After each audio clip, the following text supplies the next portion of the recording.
तो साधना चुनक ऋषि ने ऐसे ही वो खिचड़ी ज्ञान से साधना की, उससे सिद्धियां आ जाती हैं, एटम बम बन जाते हैं। और उसका रिमोट काल के पास होता है, मन ये काल है और उसके हाथ में उसका वो रिमोट है, तो उससे काल इनको नचाता रहता है। कई वर्षों तक घोर तप करके उसने इतनी साधना की कि उसके सामने कोई भी रुकने वाला सिद्ध पुरुष नहीं था, सबको पता था।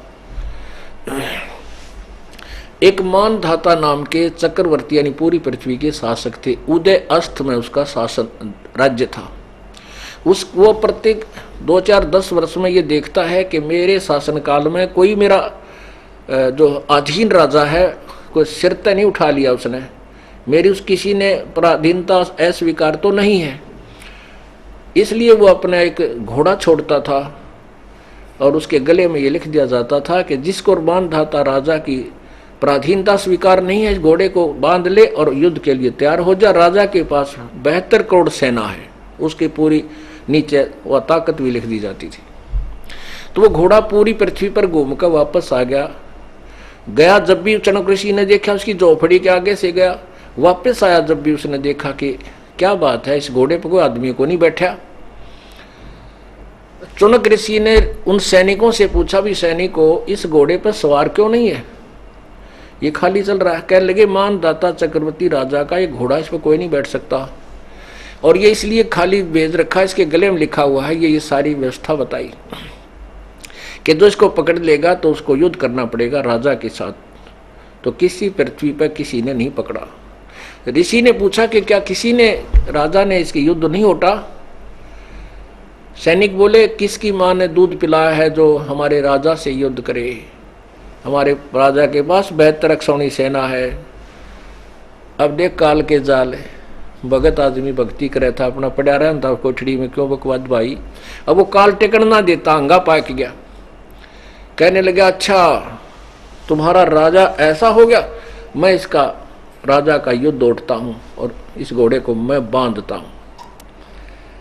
वो सैनिक बोले, रे कंगाल, तेरे दाने तो खाने को नहीं और तू युद्ध उठ, चक्रवर्ती राजा का तेरी क्यों सामत आई है, पड़ा रहे। तो और बोला, भाई मेरे भाग में यह लिख रखी है, मन ने यो युद्ध उठ लिया। कह दे तेरे राजा को जाकर कह दो। अब सैनिकों ने वो घोड़ा बांध दिया, वहीं पर ले तेरी अभी आए आज्ञा लेकर तन समाराएंगे।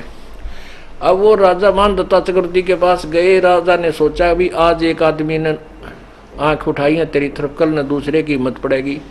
तो अपने जो 72 करोड़ सेना के 4 टुकड़े बना लिए, 18-18 करोड़ के, एक 18 करोड़ की टुकड़ी भेज दी।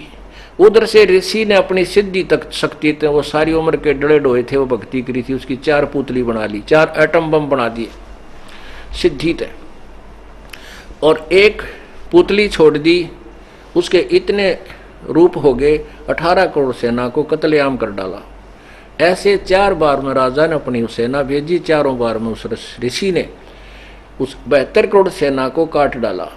अब पुण्यात्माओं, आपके पास लठ है, लठ से मानस मार दे तो भी दोषी, गोली से मार दे तो भी अपराधी, और उनके पास ये वचन शक्ति के हथियार थे, उन्होंने अपनी सिद्धि से वो मार डाले, तो वो चणक ऋषि महादोषी।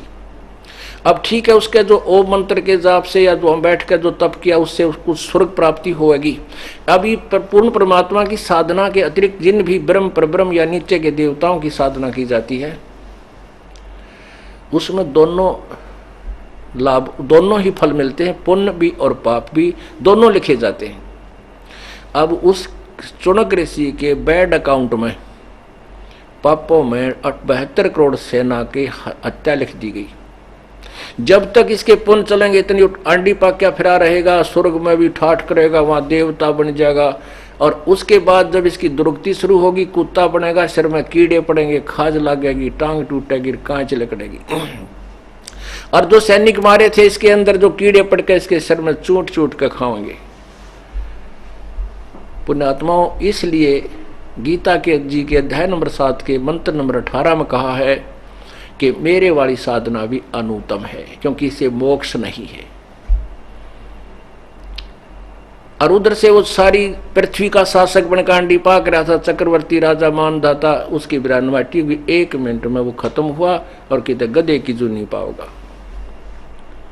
मन तू बस रे, सुख सुख के सागर बस रे भाई, और न ऐसा जस रे। मन तू सुख के सागर बस रे भाई, और न ऐसा जस रे।